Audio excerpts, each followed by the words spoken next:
আসসালামু আলাইকুম ওয়া রাহমাতুল্লাহি ওয়া বারাকাতুহু। প্রিয় ভাইয়েরা আমার একটু কথা আছে, আপনারা সবাই মন দিয়ে শুনবেন।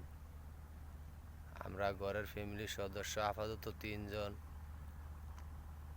আমরা আমার বাবার হলে এতদিন বাবা অসুস্থ, দীর্ঘদিন অসুস্থ।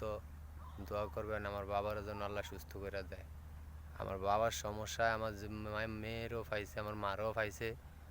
দোয়া করুন আমার মারও জ্বালা সুস্থ করে দেয়। এরা দুজনই অসুস্থ, আমি নিজেও অসুস্থ। আমি নিজে অ্যাক্সিডেন্ট হয়েছি কদিন আগে, আমি নিজেও অসুস্থ। আপনারা সবাই আমাদের জন্য একটু দোয়া করবেন।